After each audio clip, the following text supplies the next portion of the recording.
सिंदखेडच्या मतदारसंघामध्ये काका व पुतणीचा वाद आणि लढत ही दिसून येत आहे. आपण पाहू शकतो की आपल्यासोबत आता त्या गायत्री शिंगणेसोबत आहे. ताई, तुम्ही आता या मतदारसंघामध्ये निवडणूक लढवतात. काका विरुद्ध पुतणी अशी लढत सरळ दिसत आहे, कसं बघता? आता या मतदारसंघामध्ये भरपूर उमेदवार उभे आहेत. आता घरचा विषय राहिला तर चला काका आणि पुतणी उभी आहे, मान्य आहे. पण आपण कोणाला टार्गेट करून उभं नाही आहे, आपल्याला कोणाला विरोध करून आपण उभं नाही आहे. पुढचा मतदारसंघ कसा घडवायचा आणि मतदारसंघाच्या डेव्हलपमेंटसाठी मी आज या आमदारकीसाठी इथे उभी आहे. तुम्ही या मतदारसंघात फिरतात, इतक्या निवडणुकीपासून किती गावांची संख्या आहे, किती बूथ तुम्ही तयार केलेले आहेत? पूर्ण मतदारसंघामध्ये बुलढाणा जिल्ह्यात सिंदखेडराजा मतदारसंघ हा सगळ्यात मोठा मतदारसंघ आहे. 220 ते 230 गावं इथे आणि काही गावांमध्ये काही म्हणजे मी तुम्हाला सांगते 180 ते 190 गावांमध्ये माझा तिसरी फेरी आहे आणि फक्त काही गावांमध्ये आम्ही एकदा दोनदाच गेलेलो आहे. आणि बूथचं तर आमचं सगळं प्लॅनिंग पण झालेलं. आता या बूथचं बोलणं काही ते जास्त मला वाटत नाही बोललं पाहिजे, पण बूथ प्लॅनिंग म्हणा या सगळ्या गोष्टी आमच्या एकदम व्यवस्थित झालेल्या आहेत. या मतदारसंघामध्ये ते फिरतात, प्रचाराचा कसा प्रतिसाद मिळतो तुम्हाला? बघा, गेल्या 1 वर्षापासून पण मला जनतेने खूप आशीर्वाद प्रेम दिलं आणि जनता अजून जोराने मला आशीर्वाद प्रेम करते, कारण की त्यांनाही माहिती आहे की बाबा मी काही करून दाखवू शकते आणि बाकीच्या लोकांसारखं आपल्याला काय जातीवादाचं राजकारण इथे करायचं नाही आहे.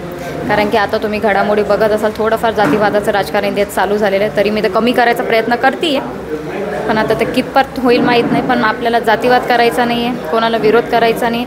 मला फक्त माझं विजन काय आहे आणि विजन घेऊन मला पुढे जायचं. या मतदारसंघात फिरत असताना तुमच्या प्रचाराचे बॅनरसुद्धा फाडण्यात आले. आरोप होतो आहे, कोणी फाडले काय ते तुम्हाला माहिती आहे? कोणी फाडले असावे? आता कोणी फाडले तर मलाही माहिती आहे आणि कोणी फाडले जनतेलासुद्धा माहिती आहे. कारण की ज्या लोकांनी फाडले, ज्यांच्या कार्यकर्त्यांनी हे फाडले, काही लोकांनी तिथे डोळ्यांनी बघितलं आहे. मला नाव तर कोणाचं घ्यायचं नाही आहे, पण काय असं छोट्या मोठ्या गोष्टी करून काय भेटणार नाही. एक तर तुम्ही घाबरले म्हणून तुम्ही तुमचे कार्यकर्ते माझे बॅनर फाडतात. पूर्ण मतदारसंघामध्ये मी रोज प्रचाराला आहे, माझे एकटेचेच बॅनर तिथे फाडताना दिसतात. मला एक सांगा आता की महायुतीने लाडकी बहीण योजना चालू केली होती. आता महाविकास आघाडीने ती योजना, अजून एक कोणती योजना ती चालू केली. स्त्रीचा सन्मान करण्यासाठी तुम्ही ती योजना चालू केली. आज मी पण एक स्त्री आहे. जो माणूस, जो पोरगा ते बॅनर फाडत असेल त्यांनी एकदा तो विचार केला पाहिजे की आपल्या बहिणीसारखी आहे, आपली बहीण आहे की काय. म्हणजे आज तुम्ही माझा अपमान करताय, मी पण एक स्त्री आहे, मग हा स्त्रीचा सन्मान आहे का? आणि ज्यांच्या पक्षाचे लोक हे करतायत त्या पक्षांनी उलटं यांना उत्तरं विचारलं पाहिजे. यामध्ये तुमच्याकडे CCTV फुटेज म्हणतात, तुम्ही आता बोललात, मग कोणते लोक दिसले तुम्हाला काय? हे बघा, आता कसं आहे, CCTV फुटेज आहेत, क्लिअर चेहरा तर कोणाच्या जास्त दिसत नाही आहे, पण आम्हाला माहिती आहे ना कोणत्या पक्षाचे लोक आणि काय. मला कोणत्या पक्षाचे असतील नाही, मला ते नाव घ्यायचेच नाही आहेत. कसा उलटा आपण नावं घ्यायचं, तुम्ही विचारता म्हणून मी नाव घ्यायचं, उलटा प्रकार होणार. त्यापेक्षा नाव नाही घ्यायचं आणि ज्याने हे कृत्य केलेलं त्याला कळूनच जाईल ना. सिंदखेडच्या मतदारसंघामध्ये लढत आहे, तुम्ही प्रथमच आता निवडणुकीमध्ये आहात. मग हा वाद तुमचा राजकीय वाद आहे का वैयक्तिक वाद? हे बघा, आता राजकीय वाद आणि वैयक्तिक असं मी काही म्हणत नाही आहे. कारण की मी डे 1 पासून जेवढ्या वेळेस मी बाईट दिली, जेवढ्या वेळेस मी तुमच्या समोर आली, आपण एकच म्हटलं की मी माझं काम करते, मी माझं काम करत राहणार. समोरच्यांनी जर मला म्हटलं की ही माझी विरोधक आहेच, तो त्यांचा प्रश्न आहे. मी आजपर्यंत तर म्हटलं नाही की तुम्ही माझे विरोधक आहे.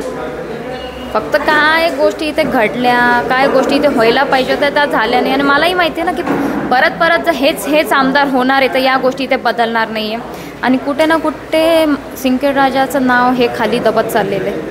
आज सगळे आता बाकीचे बाहेरचे पब्लिक असते, इतर गावातनं लोक येतात, आम्हाला म्हणतात की सिंदखेडराजा कुठे हे आम्हाला माहीत नाही. राजमाता जिजाऊ साहेबांचे माहेर घर आहे आणि लोकांना माहिती नाही आहे. म्हणजे याचा ब्लेम आपण कोणाला केला पाहिजे? आज जर इथे डेव्हलपमेंट असेल तर पूर्ण महाराष्ट्रामध्ये सिंदखेडराजाचा इतिहास वेगळा असता. कारण की राष्ट्रमाता जिजाऊ साहेबांचं माहेरघर आहे, एवढा मोठा राजवाडा आहे त्यांचा. राजवाड्याची परिस्थिती आपण सगळे बघतोय आणि कुठे ना कुठे असं वाटतं की जेव्हा आम्ही पण बाहेर शिकायला होतो, लोक आला कुठले आहेत तुम्ही, तुमचा मतदारसंघ कोणता आहे? आम्ही म्हणतो सिंदखेडराजा. म्हणजे हे कुठे आहेत? आणि अशीच परिस्थिती चालत राहिली तर मला असं वाटतं मतदारसंघात काही दिवसात इथे संपून जाईल. हा पुतणीचा वाद काकाकडे आणि पुतणीचा धासका घेतलाय का काकाने? आता 100% घेतलाय असं वाटतं तर आहेच. हे बघा, आता शेवटी त्यांचा अभ्यास खूप आहे. त्यांचं पण 25 वर्ष त्यांनी या मतदारसंघात दिलेत. कामं झाले नाही झाले, भरपूर केले आणि भरपूर तर नाहीच केले. तर हे आपल्यासोबत गायत्री शिंगणे होत्या, ज्या काकाने पुतणीचा धसका घेतला हे मात्र सिद्ध झालं आहे, हे स्पष्ट होताना दिसत आहे आणि ही लढत आता रंगत येणार आहे. कॅमेरामन सुनील वरसानी, संजय जाधव, साम TV, सिंदखेडराजा, बुलढाणा.